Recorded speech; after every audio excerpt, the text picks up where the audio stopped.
Tahun ini, pemerintah menargetkan 41 proyek strategis nasional rampung dikerjakan bahkan dipercepat. Nilai pembangunan dari seluruh PSN tersebut mencapai 500 triliun, jumlah yang sangat fantastis. Selain bendungan, jalan tol, bandara, dan pos lintas batas negara, pelabuhan menjadi salah satu proyek pembangunan yang dikebut oleh pemerintah. Pada Februari 2024, Presiden meresmikan Makassar Newport yang digadang sebagai pelabuhan terbesar di Indonesia bagian timur. Sayangnya, pembangunan pelabuhan yang dimulai sejak 2015 ini dilakukan dengan cara reklamasi daratan. Hal ini sempat menyudutkan kehidupan mereka, para nelayan yang bergantung dari laut di gugusan Kepulauan Spermonde, Makassar. Berdirinya Makassar Newport ditujukan untuk memudahkan aktivitas ekspor-impor yang bisa menampung kapasitas peti kemas hingga 5 juta teus per tahun.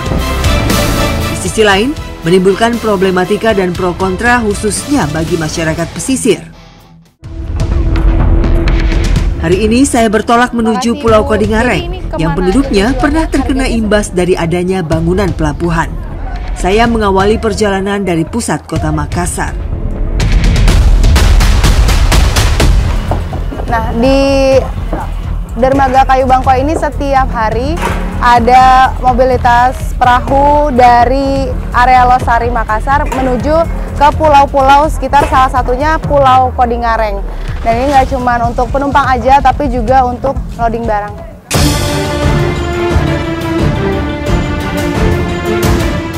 Sibuknya aktivitas di dermaga menjadi pancaran kehidupan masyarakat yang tinggal di kepulauan. Mengangkut BBM hingga sembako merupakan barang pokok yang dimuat ke dalam kapal. Selain menuju Pulau Kodingareng, Dermaga Kayu Bangkoa juga melayani perjalanan ke Pulau Barang Lompo dan Pulau Barang Cadi. Ketiga pulau ini menjadi jantung dari Kepulauan Sangkaran di kota Makassar.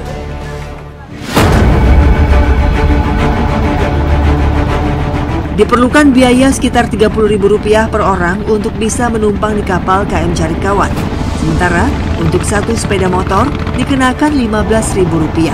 Kapal dengan muatan penumpang dan barang ini rata-rata diisi oleh penduduk Pulau Kodingareng yang rutin bolak-balik ke Makassar untuk menyimpan stok kebutuhan pokok.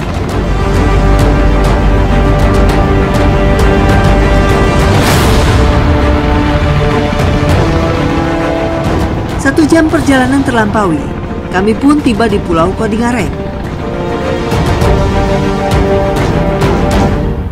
Akhirnya sampai juga di Pulau Kodingareng. Jadi seperti ini gambarannya kalau tinggal di kepulauan. Kalau ingin menyeberang harus nunggu jadwal perahu dulu, hanya pagi hari saja. Dan kalau untuk jadwal ke Makassarnya lagi harus menunggu di hari keesokannya.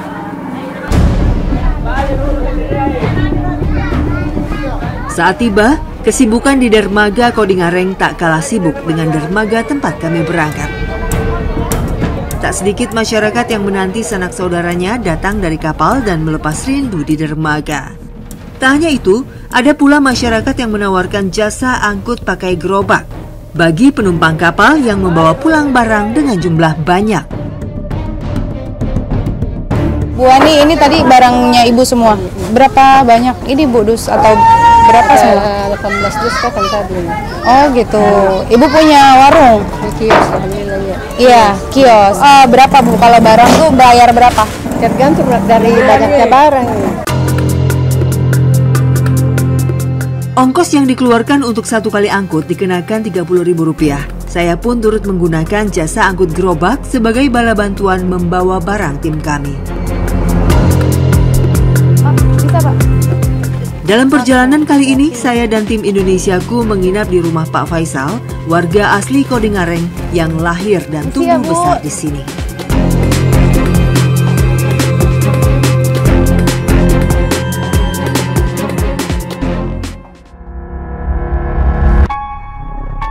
Di tengah keterbatasan para nelayan di Pulau Kodingareng, kondisi prihatin diperparah dengan terkikisnya daratan atau abrasi. Sudah ada 3 rumah yang ditinggalkan pemiliknya karena dihampiri oleh air laut. Bapak sudah dari kapan tinggal di sini, menjadi warga sini? Saya sudah 10 tahun yang lalu ya. Oh Jadi gitu. 10 tahun saya sudah di sini. Oke. Nah yang Bapak tahu dulu kondisinya seperti apa sih Pak dulu dan sekarang perbedaannya tuh apa? Jauh sekali bedanya karena dulu itu kayak ini penang ombak masih utuh ya. Masih intinya ombak besar ndak langsung naik ke daratan. Oh Dia gitu. pecah di sini. Tapi setelah penambangan yang ada di kemarin itu di Supermondi di sana, air laut sudah naik ke sini, bahkan menghancurkan tanggul-tanggul yang ada di sana ke sini. Gitu. Bahkan ada rumah yang berdampak, beberapa rumah di sini. Mulai kapan Pak daratannya terkikis air laut seperti ini? Sekitar kurang lebih 5 tahun yang lalu. Oke. Sampai sekarang. Mulai 5 tahun dan ini udah semakin dekat Ya, lagi ya Pak ya iya, dengan pemukiman sudah masuk ya. ke pemukiman ini. Kami di sini warga Pulau Kodingari, khususnya kami di RT 1 RW 1 sangat berharap banyak supaya pemerintah memulihkan kembali seperti sedia kala. Termasuk memasang tetrapod yang di sana. Terus pemecah ombak, penang ombak yang di pinggir pantai ke sana pernah. Warga semakin hari rumahnya sudah sudah diambil air.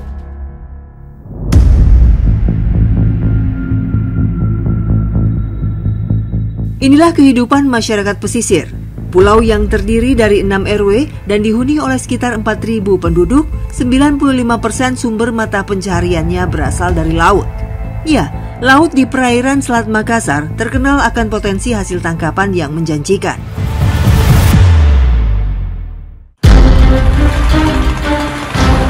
Para nelayan biasa memulai aktivitas mereka saat matahari belum muncul, seperti yang dilakoni Sudarmin. Tiap pagi, seusai sembahyang dan sarapan, ia langsung bergegas ke laut. Sudarmin telah menjalani aktivitas seperti ini selama puluhan tahun.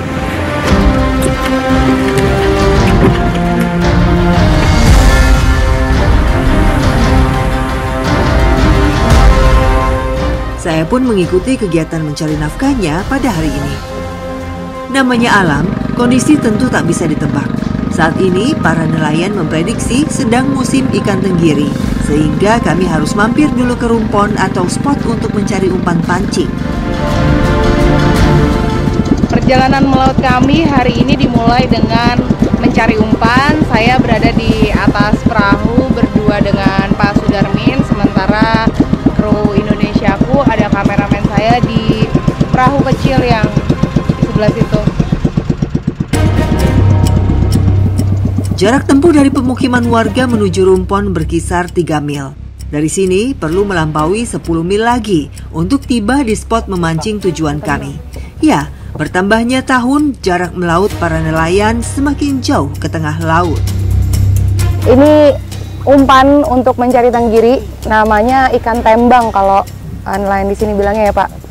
Harus dikumpulkan kurang lebih ada 30 ikan tembang, baru berpindah kami ke lokasi mencari tenggiri. Saat ini, kondisi angin di laut cenderung angin timur, sehingga air cukup tenang dan cuaca sangat bagus untuk mencari ikan. Biru laut dan biru langit aman terpancar, namun tak selaras dengan keberadaan ikan di dalam air. Hidup yang bergantung kepada alam, seperti potret keseharian Pak Sudarmin, sesungguhnya bertumpu pada ketidakpastian.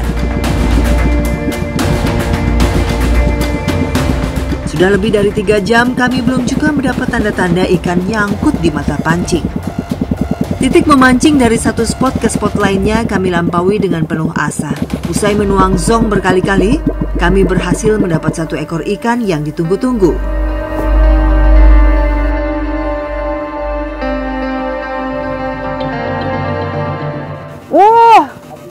Akhirnya dapat ini ikan tenggiri besar banget, berat kurang lebih ada 7 kilo ya Pak ya. Jadi pas dapat tadi langsung ikannya itu dipukul bagian kepalanya supaya mati dan nggak bergerak melawan gitu, karena kailnya juga nggak begitu kuat ya Pak ya. Nanti daripada lepas makanya langsung mati aja gitu ikannya ini. Kita sekarang taruh di sini ya Pak ya. Taruh di gabut. Ya. 1, 2, 3. Rasa syukur amat terpancar seolah menatap harapan ikan kembali datang ke kail pancingnya. Di sela aktivitas kami melaut, perut saya terasa sangat mual.